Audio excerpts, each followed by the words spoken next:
It is the beginning of July. A lot has changed since my first video 2 months ago.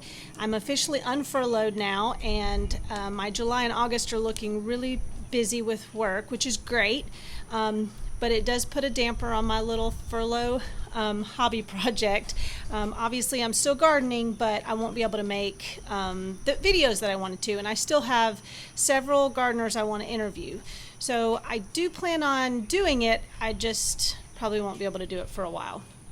But I wanted to just go over what are some things you can do in July. You know, it feels like the main planting portion of the spring is over, but it's really not. The fall garden can be just as busy. And starting in July, more in August and September, but this month you can start thinking about what you're going to do in August. Like I've already ordered my seeds for the fall and kind of have a plan as to what I'm going to plant and where. And I'm going to do a quick garden tour of my place just to show you kind of what's going out, what's going in, and just kind of the thought process behind that. If you think about it, we don't get our first frost till into November, sometimes the middle of November. So you can look, so like on the seed packets, let's see if you can see that, it shows the days. Well, that's days to maturity from when you seed it to when that's productive. So this is actually a Malabar spinach. I've never grown this before, but it's a vine type, and so I'm going to go ahead and seed some now, and this is kind of experimental for me, and I'm going to put it on some of the trellises. But though it's 50 to 85 days, depending on if you want to pick it small or large. But we use so much spinach that I just wanted to try something different. And of course I'll grow spinach through the fall and winter, but what I have now, as I'll show you, the lettuces and the spinach, they're just, you know, it got hot and dry, so they're sort of bitter, and we're not using it really now. Another thing you can do in July, June, July, whatever, is when you pick off the suckers off of the tomato plants, those suckers you can just stick down in water, which I did, and so now I have a new tomato plant, and I can go ahead and plant that. To be honest with you, I don't even remember which one this was, so that'll be sort of a mystery, but we still have some time because, like I said, we don't get the frost till November usually. So this is kind of how I keep my seeds. I'm going to come up with a better system here. You can just kind of see I've got different packets, and I actually go through and label when I can plant them. Like this is going to be August and September is for broccoli. So I'll plant some in August, and then 2 to 3 weeks later I'll plant another, you know, couple rows or something, so I'll extend my growing season. That's just kind of stuff you learn as you go, and there's so many resources out there, and I'm going to include 2 websites that I use to help decide when to plant things, and just has a lot of good information, so that'll be in the description area below. So I'm going to go take you around the garden. We did a little unconventional this year. We didn't just do basic rows like we have done in the past. I did a lot of mulching and just trying different things. I had a really huge garden several years ago. It was more like a market garden. I had so much, it was overwhelming. And so this year I went a little bit bigger than last year because we just threw stuff out and then let it fend for itself. I was so busy, you know, living part-time in Montgomery and working, and I just didn't really garden the last few years. So it's fun to be getting back into it and having the time to do that. So I've had some successes and failures this year, as I'm sure I will for the rest of my life. That's just kind of part of it. But I did something really stupid this year, and I'll explain that in just a second. I'll take you out to the garden. So here's what the garden looked like in the beginning. And here it is now, 2 months later. It's really grown a lot. But, you know, if you're going to celebrate the victories, I got to tell you the bad stuff too. So, first of all, this is the nasturtium. I had never planted it before, and, you know, you're supposed to be able to eat it in salad, the flowers and the leaves. And Jake and I both hate it. It's not tastes good to us. I'm sure there are people who really like it, but you know, it's pretty and it's a new plant for me. So these are zinnias, and you can see the butterflies. Just love them, and they're great cut flowers. This is sort of a, I don't really know what it is. It came back volunteer from last year, and I think it's a cross of something, maybe cucumber and watermelon, or I really don't know. This is the, let me find you a good one. Anyway, this is what I've got. It almost looks like a butternut, but I didn't plant any butternut here last year, so I don't know. We'll see. So this is cherry tomatoes. These have worked really well up the cattle panel hoop. I will definitely be probably adding more cattle panels next year even.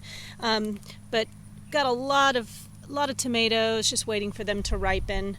I've been keeping them pruned, and I really like this way of growing them on the cattle panels. This, all these marigolds are from seed, and I've never had marigolds do so well, like when I've bought the plants. So I'll always do seed from now on. This is romaine.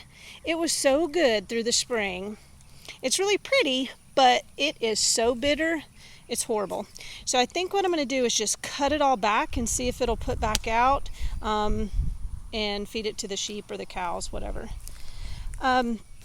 The cabbage. So as you can see, it's kind of nearing its end. I've picked some. I still have two, three or four or five heads left. So one guy I talked to told me once you cut it, which like this one I did, and this one I've already cut, and I've made kraut out of that stuff. He said leave it and it will put on these other small little heads. They're almost like Brussels sprouts. And he said cook those up with taters and they'll be really good. So I'm going to cut those too and try that. Looks like a rabbit came in here and got a hold of that one. Otherwise, I've had really good luck with them this year. The other thing, let's see, these are tomatoes that I did the experiment of doing them on a string. So I just tied a string to the top, and then the bottom of it I planted underneath the tomato. And so it's just kind of, it's taut, and I've just kind of wrapped it around, and it seems to be really doing well. So I think those are better boys. Swiss chard, you guys. This was my first year with Swiss chard. It's so robust. It's so productive. I've run out of things to do with Swiss chard. We were just, sauteing them with onions and garlic and stuff, and it's really good, but you can only do so much. Really pretty plant, but maybe I won't plant quite so much next year. Does really well in the heat, so that's a good green alternative when the spinach and lettuce and stuff has done its thing.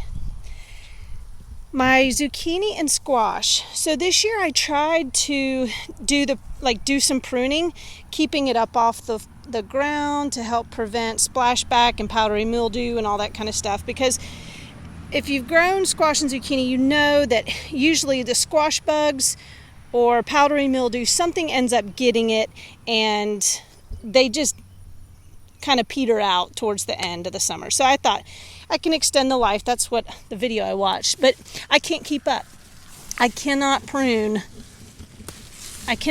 enough that it's just, it makes them so much more aggressive. So I'm done with that. This is all cilantro. I went stupid crazy on the cilantro, and it's all gone to flower and to seed, but I don't know. I had big plans of saving all this seed, and now I'm just limited on time, and seed's not that expensive, so. Here's sweet peas. They've done well. I wish I had planted them a little earlier, and I need to go ahead and pick these and clear all this off, this fence here. And I need to do that probably by this weekend. But they're really good. I like these. They're just good for snacking. This is the tomato I used that I planted in my How to Plant a Tomato video, and it's done really well. This is, I planted the fish underneath it and everything. This is Black Prince. So another thing I wanted to show is when I was talking about maturity dates on the seed packets, you can see it here too. So 70 to 90 days maturity after planting. So if it's July, we still have the whole month of July, August, September, October. So we have like 4 months. You can plant tomatoes right now and still get Like, you could just start a whole garden right now, even if you missed it for the spring. Just start now. There's still plenty of time. I planted more zinnias just because I love having them, and they're great for the bees and stupid June bugs. They're great for bees and butterflies, and I love to have cut flowers inside, so can never have too many of those. This here is butternut squash. I planted this on the fence, and I plan on doing a whole lot more pruning. I'm running out of time. But these are obviously very green, but they'll end up turning that pretty orange color, and I really like butternut squash. Makes great soup, and just bake it like a sweet potato almost. Put a little cinnamon, brown sugar. Okay, the eggplant. So my eggplant very early on got absolutely annihilated by flea beetles, and I knew that. Looky there. I didn't even know I had eggplants on here.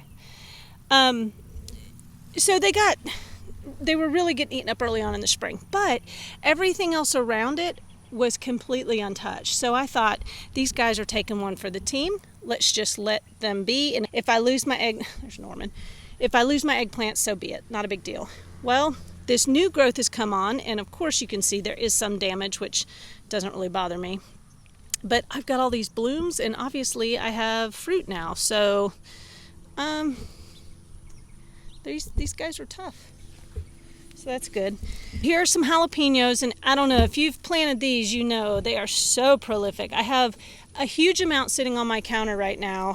I'm gonna do maybe some pepper jelly, and I'm gonna try jalapeno and cucumber, like pickling them together. I found a recipe for spicy pickles and jalapenos, so I'm gonna try that. I gotta do something. Okay, growing here on this panel is just ornamental pumpkins. They serve no purpose other than I just think they're really neat looking. And I've never grown them before, so I just threw some seed out and let's see what happens. So there's that kind, and these little guys here, and this one's starting to turn orange. So I just think they're neat. Probably not the best use of my space, but I like them. I've got some watermelon coming up. It's going to have to share this trellis with my cucumber, which is also, look, I can't talk enough about these cattle panels. They just kind of answer everything. But the cucumbers run up them really well, and you can see the tendrils, they just attach everywhere. And it keeps them off the ground. I don't have like rot issues, and I have tons of cucumbers. My carrots, here's one of my fails, because number one, I planted them too late. Number two, I just stuck them all in together. You can see how densely, I literally just sprinkled the seed out. This, I'll show you. It'll probably be super squatty. Hey, that's not too horrible. So, you can see. It's not horrible, but I'll plant them again this fall, and they'll do so much better. I'm sure of it. I had only picked a few so far, and they were all pretty pitiful, but they tasted good. So my radishes I let go really long, and I was thinking, see, I've got some going to flower. I was going to try to save those for seed too, but I don't know. My mood is changing on that. But I pulled all of those up and found that I had planted another watermelon, and those are like the sugar babies. I think they're going to be small. So I'm going to let them run up, and then if I need to support them somehow, I'll cross that bridge when I come to it. I think I'm a good planter, and then really I'm not. Lots of bell pepper. Peppers are, to me, the perfect beginner plant because they're just so easy and prolific. My sweet potatoes are really looking good. Still a little while before I harvest those. My sunflowers have exploded, and they are so pretty. Also, not too late to plant these if you want sunflowers and haven't planted them yet. I planted some. I like to do the succession planting, so when those are done, then I'll have more. And so I've got a few more coming up. You can see they're kind of sporadic. So anyway, not too late for sunflowers if you want those. These are Amish paste tomatoes. So you have, you know, slicers, and then these are more of a paste tomato where I'll make spaghetti sauce. I freeze that. I can use these in salsas, and they're doing really, really well. You can see the sun's so bright I can't really tell what I'm filming and what I'm not. But I planted two. You can see how big they are. These are actually Romas here, and then these two cages are Amish paste. But I planted 2 per cage. I was a little ambitious. I probably shouldn't have gone that much overkill, but I should have plenty of tomatoes. The enemy. What did I forget? Oh, basil. Okay, so basil, I've always just planted the plants. And I have so much, I'm going to have to make pesto, and my sweet friend Jeannie said she's going to help me with that. It smells so good. Well, I have plenty, and then of course I thought, hey, I should plant more. I should throw some seed out. Well, I did, honestly just a few weeks ago, and now I have all this other basil. So, don't really know what else. Caprese salad. I put it in regular salad, but if you need basil, please let me know. I'd be glad to share. All right, spinach. So the spinach, I think in the first video I had taken several cuttings, and we got a ton of spinach off of it. Well, now it's all gone to flower, and I'm going to pull all this up again with the seed.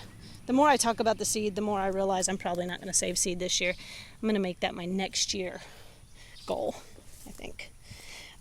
So all these are beans that I planted too late.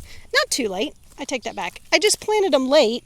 You can still plant beans now, so it certainly wasn't too late, but I was hoping to be more productive by this point, but it's all right. Okay, so now for the major failure on my part. Okay, our old garden came over to about here.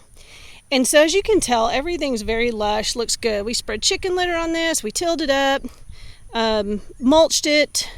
So it came over to about here. So last minute I was like, let's just make it all the way to the fence. There's no sense in mowing that. So last minute, hey, let me grab the 4-wheeler with the tank on there with Roundup that's used to spray fence rows, and I'll just kill this grass real quick, which I don't use chemicals on my garden, period. I mean, I haven't in years.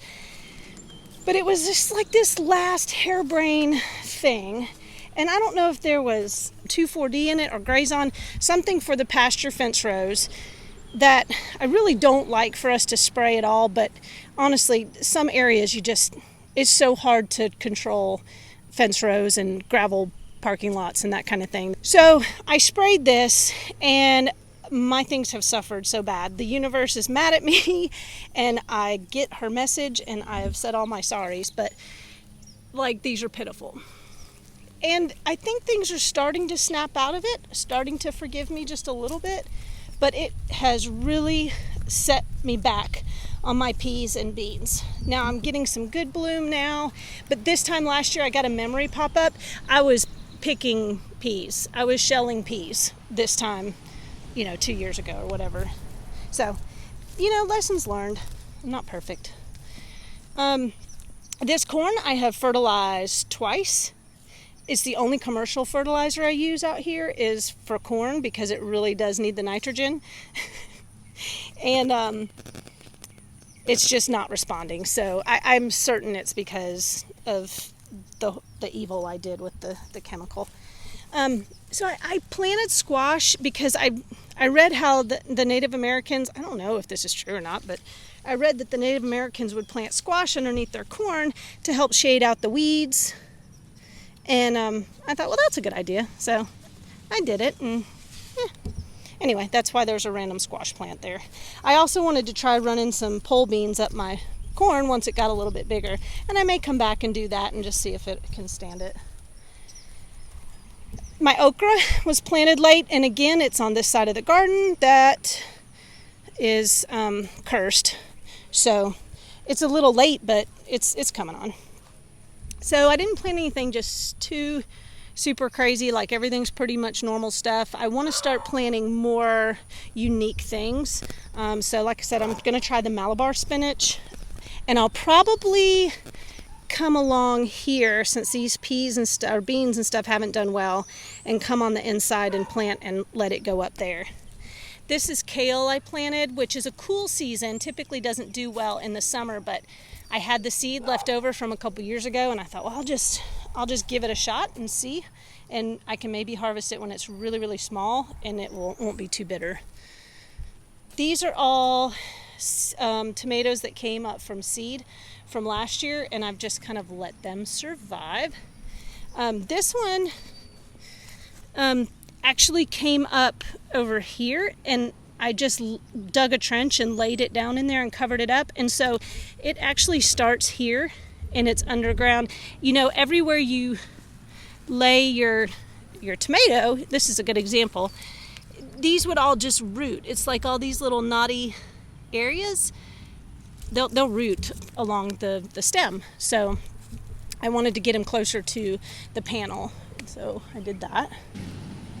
This is a late zucchini I planted just because I know those others will sort of fizzle out, and I wanted to continue to have zucchini. A quick afterthought of something else you can do in July. So I just came and pulled up all the cabbage that I had showed you a minute ago and cut back all the romaine.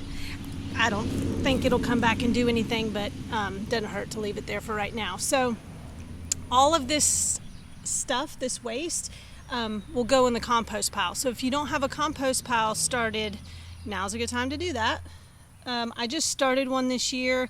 I'd had one in the past and honestly didn't really do much with it, so it was more wasteful as far as I think the chickens went through it, or whatever, but I didn't use it on the garden and utilize it that way, which I will this year. So this is what I got from the cabbage. These are the little guys that I got, and there's a bunch of those. So they're just kind of like little mini cabbages. I may just roast them or steam them or something like that. I don't know. So I guess that's it now. Well, that's not it. I also wanted to show like this is just a regular old crepe myrtle. I put wildflower seeds out and then planted a tomato, and it seems pretty happy. It's doing pretty good. So if you don't have a designated garden space, you can always just kind of put them wherever. In addition to the compost, I also feed some to the sheep. Let's see if they want any of this romaine.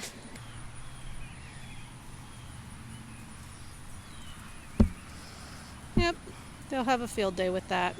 They don't mind that it's bitter. So because they were sticking their greedy little noses through the fence, I had to put up this extra wire because they were pruning my rose and my tomato for me, and I didn't want that. So this is also a cherry tomato that I just planted to run on this rose, and it's doing really well too. So this is my very unimpressive compost pile. As you can see, I've got radishes that I let go too long, and they did not taste good at all. So nothing's ever wasted though. It'll just get composted and put back on the garden next year. I got to build more cattle panels around so coyotes and that kind of stuff don't start hanging around, but it's a start. So I think that's about it on what I have going on here. Like I said, I made some mistakes and paying for them. So the other videos that I'm wanting to do, Jake works with a guy who makes homemade wine, so I definitely want to go interview him and see that process. I have a friend in Birmingham who has a great landscape company that really she does mostly pruning and ornamental stuff, and so I'd like to go interview her. I've got several people lined up. I just am going to have to work into my schedule. So I plan on making another video in August to talk more about fall gardening. Gardeners like to see other people's gardens and like to share their own gardens. So by all means, if you want to take a spin around your garden and video, and because I've learned something from every single person that I've talked to. That's kind of the neat thing about this hobby, is it's not a black and white, this is how you do it, this is the only way you do it. It's different in different zones. It's different with different soils, different environments, whether I'm in a city or out in a country area. It's all different. So it's just kind of neat to see the way people do things differently. So I hope to see you in August.